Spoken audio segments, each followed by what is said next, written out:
2. And we are back. Welcome back to C.H.A.M.P Veteran Community Chat. I am Kayla Alex. I'm here with my handsome co-host. And I'm here with my beautiful co-host, Kayla Alex. But who Oh, I'm Sam Alex. You had me tongue-tied. We're a little rusty, y'all. We've been on hiatus for 2 weeks for the holidays. So, grace. Yes. So, Sam, who is our next guest that we have in the studio today? This gentleman is really if I had one word to describe this gentleman, it would be dynamic. Yes. Because he wears many hats. When you talk about transformational change in communities from a grassroots level, behind the scenes, you got to have to push him to be in the front, because he's always supporting others. When you see him, he'll probably have some paper in his hand because he wants to show you that this is going on and you need to be there. Yes. He's one of those guys. Yes. And retired Army major, which is an accomplishment, to be a commissioned officer. They just don't hand those out. And then to make 04, that's the big one, to get past captain. Proud husband, father, grandfather, yes. And I can't leave out little Max, his battle buddy that I see him walking in the park with. Yes. But this gentleman, college football, still look like he can play. I look at him and go, man, you still look like you can get out there and play. And so, without further ado, this gentleman is a friend, a brother, and like family. Put your hands together for brother Roger Boykins. Welcome, Roger.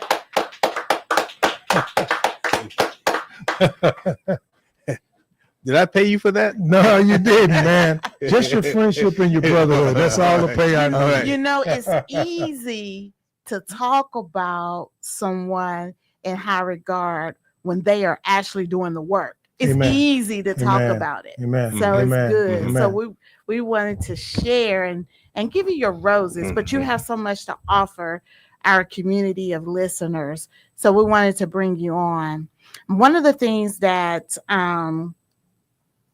we wanted to talk about is, like Sam says, like how Max is your battle buddy, and we're all each other's battle buddies and accountability partners, caregivers, supporters. Yes. But one of the main things is peer support. And with the recent negative activities from 2 veterans at the start of the year, we wanted to talk about bringing the community of veterans together and how the community of civilians can help support veterans that may be going through crisis, but they kind of reserve, or you don't really know. But veterans, y'all know. Mm-hmm. That's a very good point. So Reggie, brother Roger, to narrow, to make the question from what I hear you understand, what I think you're saying, Kayla, is, Roger, what can we do and what can the community do to support veterans that may be potentially falling through the cracks? You got to show that you care about the veterans. The phrase line, "Thank you for your service," a lot of people don't even mean that. They just be lying, but some do. They really do mean it. But like I said, but you got to show that you care. Talking to them, spend some time with them, try to get them to help, but there's other factors involved in it too. People, different ideologies, beliefs, thinking that certain people are the enemy, getting indoctrinated, you got to catch that early. But, from the person that was in New Orleans, they say he never showed any signs. Yeah. And so we call that more or less like a cliff. Yeah. Where it's not a gradual, it's like a cliff. Yeah. Like he just walked off the cliff. Yeah. And he didn't have no mercy and just took all of those people's lives, You know, there's a lot of soldiers that my background's in social work. Okay, I was a Yes, social sir. worker. I was going to go out and try to save the world when I Mhm. was in college. I used to work at the VA hospital when I was in college doing my internship, and I realized after dealing with certain situations that Roger was not going to save the world. You know, because it was just too big and too many issues that we were dealing with. But if you're just working with, you say one person, two people, you know, Amen. and making it like an effect, ball just wrapping like a baton, just passing it Yes, on, sir. passing it on, Almost passing like it that on. ripple effect when Yeah, you yeah, boom and just yeah, spread. yeah, yeah, Yes, sir. yeah. You know, so um, But Roger, I have to say, to me, you are saving the world because you are a community activist. We all are. Mhm. We are advocators. mhm, We stand up for those who don't feel like they have a voice. You're courageous. You're out there tackling issues day to day within the community and within Houston. And so, Often for people that don't have voices. mhm, Yeah. mhm, exactly. And so, from the outside looking in, you are. mhm, Amen. You are, you may be doing it one person at a time, but you are doing it in masses where you're having conversations and meetings and groups and things like that, passing on information that people who normally don't receive that information because they're not in the rooms.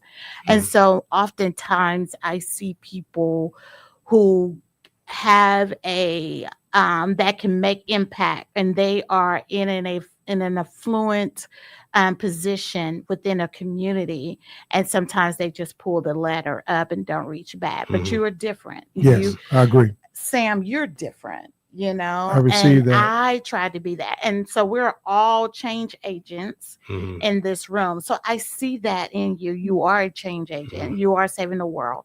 So I appreciate you giving insight on how we can be helpful. And even if we can't see the signs, but if people are more loving and more kind, and just kind of work together as a community, I believe that some of those things can be deterred mhm, and preventable. What do you think? I echo that. I think that I recall when I was going into the jails in Galveston, for instance, and there was some gentlemen in Galveston that were putting together toys for those veterans that were for veterans, period, that needed it. And I said, hey, let's do something for the incarcerated veterans that were in the Galveston jail. And I never forget, it was one young man, different background than mine, different you. And he was sitting in the back, kind of not listening because we would do a presentation. We'll talk about, stuff. And but when I came in that day and was taking names down, because he was a young man, and I remember saying, hey, we're here because it's a group of people outside that want to help families of those that are incarcerated. So give me, if you have kids under 17 and below, blah, blah, blah. Anyway, when we did that, he got the information.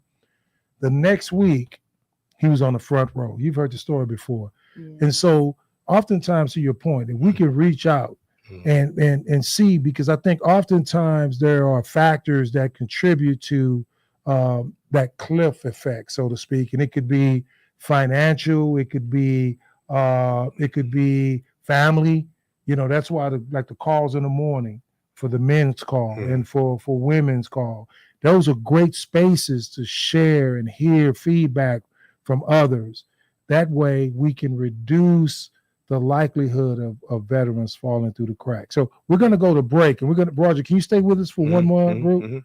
And we're going to pick Roger's brain again when we get back so he can share some great information from his military career and all the things that he's doing in the community, that he does in the community as well. We're on The Amazing 102.5, powered by who, Kayla? The Bread of Life.